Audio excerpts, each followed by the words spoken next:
नमस्कार सबैजनालाई। आज हामी कन्स्ट्रक्सन म्यानेजमेन्टको युनिट 2 बाट चाहिँ हामी चाहिँ थ्योरी लिएर उपस्थित भइसकेका छौँ। हाम्रो यो युनिट 2 भनेको के छ भन्दाखेरि प्रोजेक्ट प्लानिङ एन्ड सेड्युलिङ है त। अब प्लानिङ भने के हो त? प्लानिङ भनेको के भन्दा it is a functions of deciding what to do, how to do, when to do, by whom to do and with what to do भनेको चाहिँ कसले गर्ने, कसको लागि गर्ने, कहिले गर्ने र कसको निम्ति गर्ने भनेको के भन्छ प्लानिङ हो।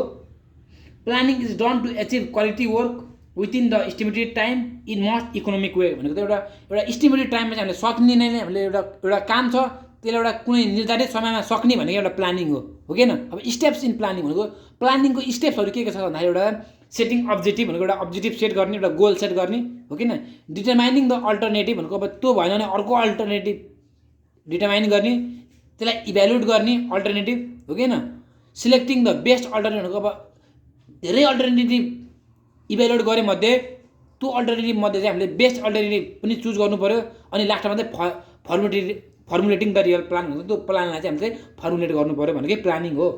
अब इम्पोर्टेन्स अफ प्लानिङ भनेको प्लानिङको इम्पोर्टेन्स अथवा अब्जेक्टिभ के हो त, के छ त यसका विशेषताहरू फाइदाहरू के छ त भन्दाखेरि to obtain high output from minimum possible investment भनेछ। थोरै इन्भेस्टमेन्टबाट पनि धेरै आउटपुट लिनु नै हाम्रो अब्जेक्टिभ हो प्लानिङको। To make an optimum utilisation of time, money, man power and equipment भनेको त टाइमको बचत हो कि नै, समयको बचत, पैसाको बचत, हाम्रो इक्विपमेन्ट्सको बचत र मेन पावरको बचत गर्नु नै हाम्रो मुख्य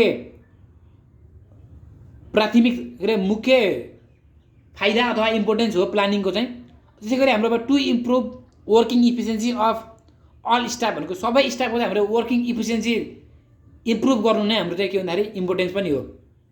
त्यसै गरी हाम्रो के छ भन्दाखेरि टु एभोइड मिस्टेकलाई पनि अभोइड गर्नु पऱ्यो objective. To recognise the alternative अपर्च्युनिटीलाई पनि रिकगनाइज भनेको चिन्न सक्नु पऱ्यो एन्ड अल्टरनेटिभ वे। त्यसै गरी हाम्रो to run the project smoothly भनेको चाहिँ प्रोजेक्टलाई त हामीले स्मुथली रन गर्नु पनि हाम्रो अब्जेक्टिभ हो। टु मिनिमाइज द रिस्क भनेको अब प्लानिङको कारणले नै गर्दाखेरि हाम्रो वेल प्लानले गर्दा नै हाम्रो के भन्दाखेरि रिस्क कम हुन्छ कुनै पनि कन्स्ट्रक्सन वर्कमा जेमा पनि। To make procurement of material well in advance भनेको छ। त्यसै गरी हाम्रो to provide required level of safety and compensation भनेको छ भनेको स्टाफहरूको लागि एउटा लेभलको सेफ्टी र यदि कसैले केही भइहाल्यो भने त्यसको कम्पेन्सेसन पनि दिनु नै हाम्रो इम्पोर्टेन्स अफ प्लानिङ हो। त्यसै गरी हाम्रो जो छ कन्स्ट्रक्सन साइट प्लानिङ भनेको अब कन्स्ट्रक्सन साइटमा चाहिँ हाम्रो के कस्तो प्लानिङ हुन्छ त भन्दाखेरि यसको डिफिनेसन हेरौँ। It is the process of developing and implementing an organisation plan for locating interior and exterior space of site भनेछ। Since each and every project differ from each other भनेको प्रत्येक प्रोजेक्ट हाम्रो different हुन्छ हो किन, similar project हुँदैन प्रायः जसो भनेको इच प्रोजेक्ट हाम्रो डिफ्रेन्स फ्रम वान हुन्छ भनेको एउटा प्रोजेक्टदेखि अर्को प्रोजेक्ट सबै भनेको डिफ्रेन्टै हुन्छ। There is not a readymade and exact solution for construction site planning भनेछ। त्यसै गरी अब a typical diagram of construction site planning is shown in figure भनेको हाम्रो एउटा साइट हो। यो साइटमा हाम्रो यो वान भनेको मेन इन्ट्रान्स छ हो किन, यो प्लानिङ हो नि त। अब यो एमा चाहिँ यो राख्ने, एमा यो राख्ने, त्यसपछि प्लानिङ हो भनेको यो 1 नम्बरमा हामीले के राख्नु पऱ्यो, मेन इन्ट्रान्स राख्नु पऱ्यो। 2मा गार्ड रुम, 3मा साइट अफिस वर्कसप यहाँ होला, 5मा अब मेटेरियल स्टोरेज होला, 6मा हाम्रो लेबर हाउस होला, 7मा हाम्रो इत्यादि आदि जे हुन्छ टोइलेट होला कहीँ के होला हो कि नै। यो भनेको एउटा प्लानिङ हो। एउटा साइटमा चाहिँ हामीले के कहाँ बनाउने हुनुहोस्, कहाँ कुन चाहिँ एउटा साइट छ त्यसमा कुन चाहिँ कहाँ बनाउने भन्ने नै हाम्रो प्लानिङ हो। Factor to be consider in construction site planning भनेछ। के कन्सिडर गर्नुपर्छ भन्दाखेरि एसएस टु साइट भनेको अब एसएस कतिको एसएस छ त साइटमा पुग्नलाई भनेको there should be proper entry and exist in the site भनेछ भनेको त्यहाँ इन्टर हुन र एक्जिट हुन चाहिँ हाम्रो प्रोपर एसएस हुनुपर्छ हो कि होइन। There must be sufficient space for easy and efficient movement of traffic inside भनेछ। एउटा साइटभित्र चाहिँ ट्राफिकहरू इजिली मुभमेन्ट हुन सकोस् हो कि नै, त्यो पनि ख्याल गर्नुपर्छ। स्टोरेज अफ मेटेरियल भनेको अब हामीले एउटा साइटमा हामीले अब बिल्डिङहरू बनाउँदैछौँ भने त्यो बिल्डिङलाई चाहिने मटेरियलहरूको लागि वेल स्टोरेज पनि चाहियो हामीलाई, चाहिएन भनेको अब material should be properly stored in order to prevent deterioration of and loss भनेछ। अब सिमेन्टहरूलाई चाहिँ बाहिर राख्ने कुरो भएन, सिमेन्टहरूलाई बाहिर राख्यो भने त त्यसको डल्लो पर्छ हो किन, बिग्रिन्छ सिमेन्टहरू भनेको त्यसलाई प्रोपर स्टोरेज गर्नु पऱ्यो सिमेन्टहरूलाई। भन्ने कुरो हो। सिमेन्ट मात्रै नभएर हाम्रो चाहिँ अब स्यान्डहरू हो कि होइन, स्टोन्सहरू, ब्रिकहरू, तिनीहरूको प्रोपर स्टोरेज हुनु पऱ्यो। त्यसै गरी प्लान्ट्स भनेको के भन्दा टुल्स भनेको प्लान्ट्स र टुल्स एउटै हो। प्लान्ट्स सज एज क्रेनहरू, कङ्क्रिट मिक्सचरहरू, roller should be located in such way that they can cover a wide area from one station भन्ने छ। भनेको प्लान्ट्सहरूको पनि के हुन्छ भन्दाखेरि प्लान्ट्सहरूलाई पनि कन्सिडर गर्नु पऱ्यो, राम्रोसँग राख्नु पऱ्यो भन्ने कुरो हो। टेम्पोररी बिल्डिङ, अब टेम्पोररी बिल्डिङ पनि बनाउनु पऱ्यो हो कि होइन, साइडमा टेम्पोररी बिल्डिङ बनाएर अब हाम्रो गार्डहरूलाई, लेबरहरूलाई बस्नको लागि, इन्जिनियर्सहरूको लागि पनि एउटा टेम्पोररी बिल्डिङ बनाउनु पऱ्यो। In construction site temporary structure like site office for site manager, engineer, overseer, guard, labour are made भन्ने छ। मिसल्यानियस भनेको अब बाँकी भनेको अब it includes the means of communication, electricity, drinking water and nearby shop भनेको आदि इत्यादि भन्ने कुरो हुन्छ। अब ब्रेकडाउन स्ट्रक्चर भनेको कस्तो भन्दाखेरि अब हाम्रो ठुल्ठुलो प्रोजेक्ट छ, त्यो प्रोजेक्टलाई के भन्दाखेरि भाग लाउने। अब हामीले अपार्टमेन्ट बिल्डिङ बनाउन लगायौँ भने त्यसको लागि बााउन्ड्रीको काम एउटालाई दिने, एक्जाइभेसनको काम एउटालाई दिने, भनेको एउटा कामलाई चाहिँ ब्रेक गर्ने, भनेको टुक्रा टुक्रा पार्ने, होल कामलाई चाहिँ टुक्रा टुक्रा, बााउन्ड्रीको काम एउटालाई जिम्मा दिने हो कि होइन, त्यसमा मतलब इलेक्ट्रिसिटीको काम एउटालाई दिने, अब हाम्रो ड्रेनेजको काम एउटालाई दिने, त्यो भनेकै ब्रेकडाउन स्ट्रक्चर हो। अब हेरौँ, it is the method of graphically break down of big project into smaller भनेको सानो भनेको अब हाम्रो ठुलो प्रोजेक्टलाई चाहिँ सानो गरेर चाहिँ ब्रेक डाउन गर्ने। Big project into smaller manageable parts that can be effectively handle and supervise भनिन्छ। इफेक्टिभली ह्यान्डल गर्ने सक्ने जस्तो चाहिँ काम चाहिँ दिनु पऱ्यो भन्ने कुरो। अब importance and advantage of breakdown structure भनेको वर्क ब्रेकडाउन स्ट्रक्चरको हाम्रो फाइदाहरू के छ त हेरौँ है त। It help in efficient organisation of project भन्ने छ। एउटा प्रोजेक्ट चाहिँ इफिसियन्ट रूपमा चाहिँ चल्छ भन्ने कुरो। It helps in assigning responsibility भनेको रेस्पोन्सिबिलिटी पनि दिने, एसाइन गर्ने भयो वर्कर्सहरूलाई हो होइन। It helps in identifying control point and project milestone भन्छ। It helps in accurate estimation of cost, times and risk भन्छ, इस्टिमेट पनि गर्न सजिलो हुन्छ भन्ने कुरो।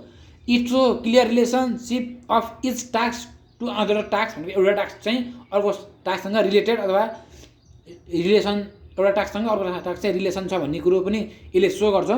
It helps in identifying more problems quickly भन्ने छ।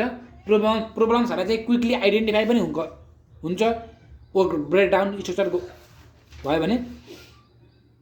A typical example of work breakdown structure for the construction compound wall. अब एउटा हामीले कम्पाउन्ड वाल छ भने त्यसलाई हामीले कसरी चाहिँ ब्रेकडाउन गर्न सक्छौँ भन्दाखेरि कम्पाउन्ड वालको काम चाहिँ एक्जाइभेसनको काम एउटालाई दिने, लिन कङ्क्रिट इन फाउन्डेसनको काम एउटालाई दिने, मेसनरी इन फाउन्डेसनको काम एउटालाई दिने, डिपिसीको काम एउटालाई दिने, मेसनरी इन सुपर स्ट्रक्चरको काम एउटालाई दिने, पोइन्टिङको काम एउटालाई दिने, कपिङको काम एउटालाई दिने। यति काम चाहिँ यो सबै काम भनेको हाम्रो कम्पाउन्ड वालभित्र हुन्छ कि हुन्न। यो कम्पाउन्ड वाल बनाउनको लागि सबै काम हुन्छ, सबै काम फरक फरक मान्छेलाई ब्रेकडाउन गरिदिने भनेको एउटालाई यो काम दिने, एउटालाई यो काम दिने भनेको यही भनेको एउटा कम्पाउन्ड वालको चाहिँ ब्रेकडाउन हो। त्यति हेरेर हो वर्क ब्रेकडाउन स्ट्रक्चर। अब स्कुल चाहिँ कसरी ब्रेकडाउन हुन्छ त भन्दाखेरि एउटा होल स्कुल हुन्छ हो कि नै, त्यो स्कुललाई हामीले रन गर्ने प्रिन्सिपलले हो। प्रिन्सिपलले पनि दुईवटा क्याटेगोरी छुट्याएको हुन्छ, एउटा एडमिनिस्ट्रेटिभ भाइस प्रिन्सिपल, एउटा एकाडेमिक भाइस प्रिन्सिपल।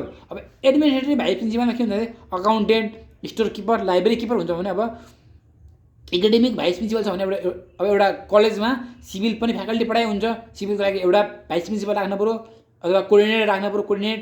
त्यसै गरी मेकानिकलको लागि एउटा राख्नु पऱ्यो, इलेक्ट्रिकलको लागि एउटा राख्नु पऱ्यो। यस्तै गरी अब कसरी ब्रेकडाउन हुन्छ त भन्ने कुरो यसरी नै हो। अब हेरौँ graphical representation of bar chart. Bar chart भनेको के हो त हामी सबैलाई थाहा नै छ। बार चार्ट डायग्राम भनेर हामीले सानैदेखि पढै आएका पनि छौँ।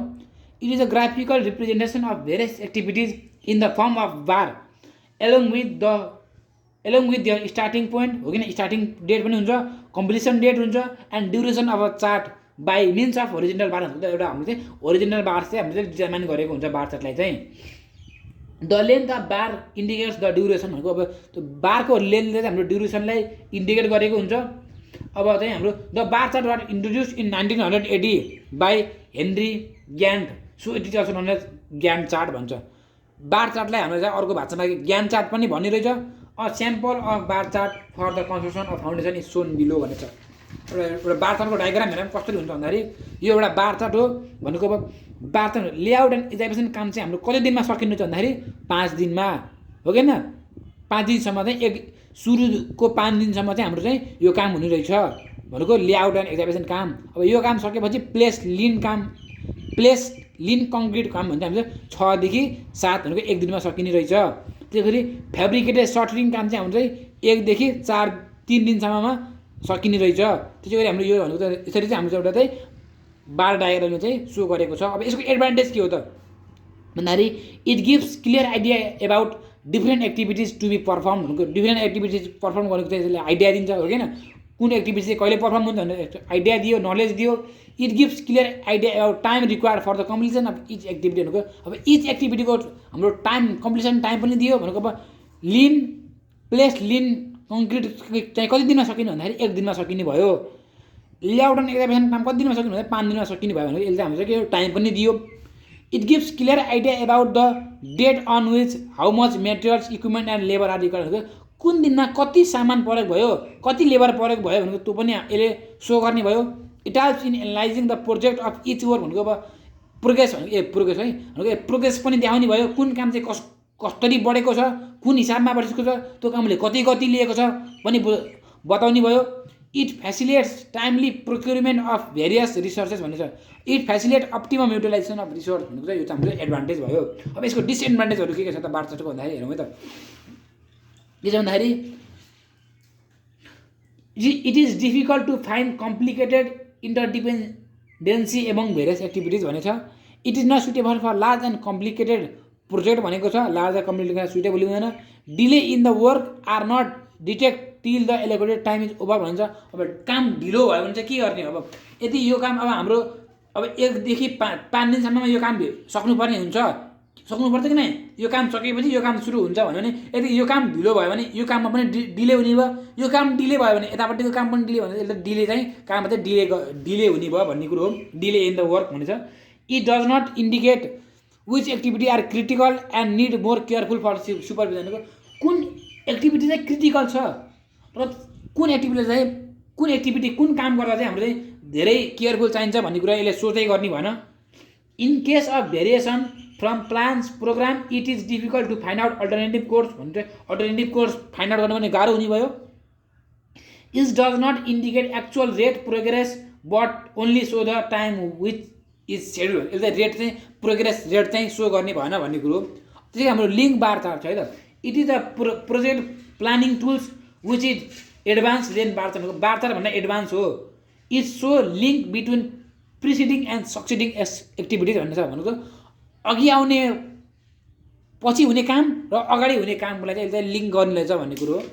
यसरी हाम्रो अब लिङ्क बार चार्टको ड्रइङ हेरौँ यो कामसँग यो काम लिङ्क छ भनेको यो कामसँग यो काम लिङ्क छ भनेको यो कामसँग यो काम हुन्छ यो कामसँग यो काम लिङ्क छ यो कामसँग यो काम लिङ्क छ र यो कामसँग यो काम लिङ्क छ भन्ने कुरो भनेको कुन कामसँग अब हाम्रो एक्जाबिसनको कामसँग के कामहरू लिङ्क हुन्छ भन्दाखेरि अब तल ट्रेन्च गर्ने काम पनि लिङ्क हुन्छ होइन। अब एक्जाबिसन खाल्टो खनो तल ट्रेन्च पनि गऱ्यो भने त्यो एक्जाबिसन कामसँगै हाम्रो ट्रेन्चिङको काम पनि लिङ्क भयो कि भएन। अब त्यस्तै हो। अब advantage of link bar chart भनेको यसको काम चाहिँ के हो एडभान्टेज के हो भन्दाखेरि it clearly depict the effect of delay on succeeding activity यसलाई डिले कामको डिलेलाई चाहिँ यसले मजाले देखाउनु रहेछ।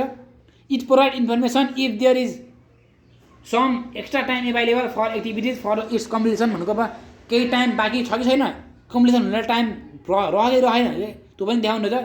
डिसएडभान्टेज भनेको के भन्दाखेरि इट इज कम्प्लिकेटेड हो यो चाहिँ अलिक कम्प्लिकेटेड काम हो झन्झट काम हो। It is difficult and sometimes impossible to show all the activities भनेको सबै काम चाहिँ देखाउन पनि यसलाई चाहिँ गाह्रो पर्छ इम्पोसिबल हुन्छ भनेको। अब बिग एन्ड भनेको ठुल्ठुलो प्रोजेक्टको लागि चाहिँ यसले चाहिँ एक्टिभिटी देखाउन चाहिँ इम्पोसिबल हुन्छ भन्ने कुरो। त्यसै गरी हेरौँ अब माइलस्टोन चार्टको अब भनेको के हो त भन्दाखेरि it is the project planning tools which is modified and advance form of simple bar चार्टको सिम्पल बार चार्टको एडभान्स फर्म हो।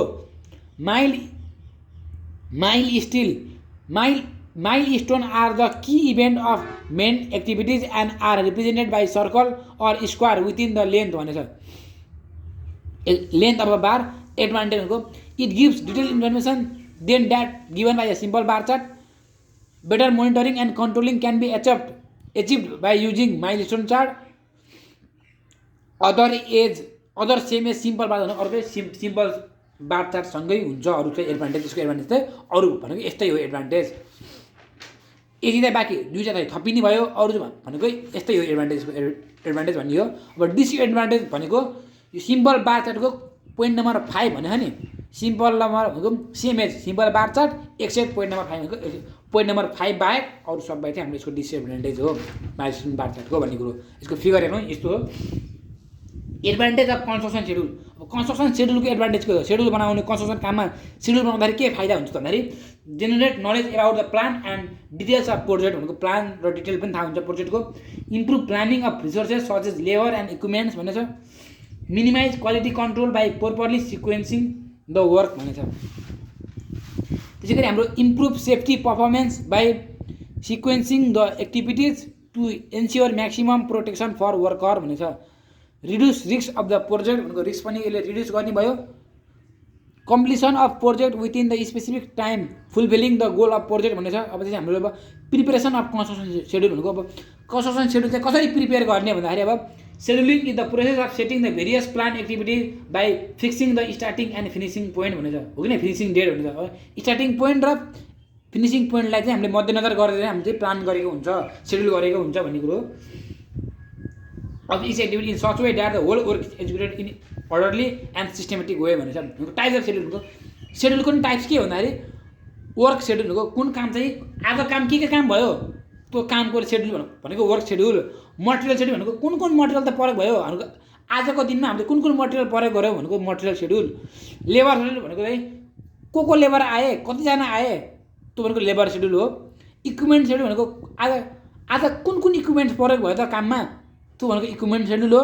फाइनेन्सियल सेड्युल भनेको अब लेबरहरूलाई पैसा दिन पऱ्यो, हो कि नै, कुन लेबरले कति पैसा लग्यो त आज, कतिलाई कति दिन पऱ्यो, कति बाँकी रह्यो भनेको यो फाइनेन्सियल सेड्युलमा पर्छ भनेको। अब वर्क सेड्युल र कन्स्ट्रक्सन सेड्युल भनेको it is a schedule that gives an idea about the activities of project, quantity of work to be executed, rate of completing the work and the time required for completion of these activities भनेको छ। A typical construction schedule is shown in figure भनेको एउटा figure छ भनेको earthwork एक्जाइभेसन काम कति भयो, के भयो, PCC in foundation, brick work in foundation, quantity कति क्वान्टिटी भयो, रेट पर डे भनेको कति रेट भनेको वर्करलाई दिने रेट कति हो, टाइम कति भयो भन्ने कुरो।